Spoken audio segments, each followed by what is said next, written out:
आपके पास क्वेश्चन है जिसमें आपको दे रहा है arrange the following in increasing order of pKb value. एक दे रखा है एनिलीन है, एक दे रखा डाइफिनाइल अमीन है, एक दे रखा है साइक्लोहेक्सेनामीन है, और इसी को इधर उधर करके क्वेश्चन बनाया। सोचिए कॉन्सेप्ट बनाइए। Arrange the following in increasing order of pKb value. सोचिए पीकेबी वैल्यू, अगेन यूनिट की बात हो रही है। तो जैसे एसिड में एसिडिक कैरेक्टर पता करने के लिए दो यूनिट था, के ए वैल्यू और पी के ए वैल्यू, उसी तरीके से बेस में भी दो यूनिट होता है, के वी वैल्यू और पी के वी वैल्यू। तो के वी वैल्यू जितना ज्यादा होगा बेसिक कैरेक्टर उतना ज्यादा होगा। The basic strength directly proportional होता है के वी वैल्यू के। दूसरा, जो बेसिक कैरेक्टर की बात करते हैं, और बेसिक कैरेक्टर अगर मैं पीके वी वैल्यू के टर्म्स में बोलूं तो पीके वी वैल्यू का इनवर्सली प्रोपोर्शनल होता है कि बेसिक कैरेक्टर जितना ज्यादा होगा बी के वैल्यू उतना कम, पी के वैल्यू जितना ज्यादा बेसिक कैरेक्टर कम। मतलब पी के वैल्यू ज्यादा होना बेसिक कैरेक्टर कम होना, और इसकी वैल्यू कम होना बेसिक कैरेक्टर ज्यादा होना। मतलब पी के वी के इनवर्सली प्रोपोर्शनल है और के वी के वो डायरेक्टली प्रोपोर्शनल है। तो अगर कभी क्वेश्चन में पीके के टर्म्स में दे रहा है तो पीके वैल्यू जितना कम दैट मींस बेसिक कैरेक्टर ज्यादा।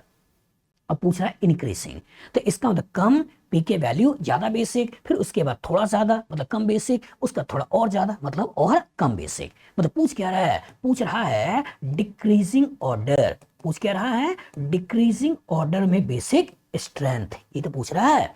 और जो question decreasing order basic strength का है तो बेसिक स्ट्रेंथ के ऊपर कॉन्सेप्ट मैंने क्या दिया है? केवल और केवल एक ही तो पिक्चर दिमाग बैठाना है, available electron density on donating atom. जितना ज्यादा पैसा होगा उतना आसानी से डोनेट करेगा, जितना कम पैसा होगा उतना डोनेशन की टेंडेंसी भी कम होगी। पकड़िए, सोचिए।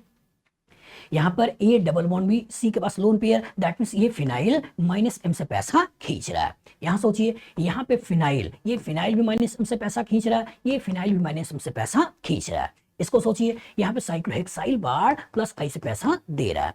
तो सबसे ज्यादा पैसा इन तीनों नाइट्रोजन में कहाँ है? तीनों नाइट्रोजन में सबसे ज्यादा पैसा कहाँ है? थर्ड में है। तो थर्ड का बेसिक कैरेक्टर सबसे ज्यादा है, और थर्ड का बेसिक कैरेक्टर ज्यादा है। यहाँ उसके बाद एक फिनाइल का माइनस एम, यहाँ दो फिनाइल का माइनस एम, तो तुलनात्मक पैसा यहाँ ज्यादा, तुलनात्मक पैसा यहाँ कम। तो थर्ड के बाद किसका होगा? फर्स्ट, और फर्स्ट के बाद किसका होगा? सेकंड। ये ऑर्डर किसका हो गया? ये ऑर्डर आपका बेसिक स्ट्रेंथ का, बेसिक स्ट्रेंथ का हो गया। अब बेसिक स्ट्रेंथ जितना ज्यादा, बेसिक स्ट्रेंथ जितना ज्यादा पी के वैल्यू उतना कम, तो कम इंक्रीजिंग ऑर्डर में चलना है। तो यही आपको सोचना है। मतलब सबसे पहले किसको सोचना है? थर्ड का बेसिक कैरेक्टर सबसे ज्यादा है, मतलब पी के वैल्यू सबसे कम है, तो पहले कम है। कम थोड़ा ज्यादा करो तो थोड़ा ज्यादा करो, इसका मतलब थर्ड की बात किसकी बात करोगे? थर्ड की बात करोगे फर्स्ट की, और फर्स्ट की बात किसकी करोगे? ये करोगे सेकंड की। यही तो है, यही आपको मिला लेना है।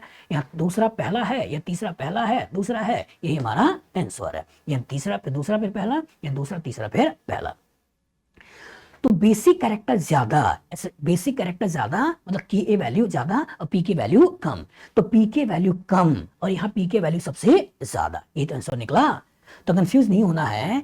एसिड के लिए के ए वैल्यू और पी के वैल्यू, और बेस के लिए के बी वैल्यू और पी के बी वैल्यू। बताओ फ्यूचर इस तरह का क्वेश्चन आएगा, लगा लोगे? गुड।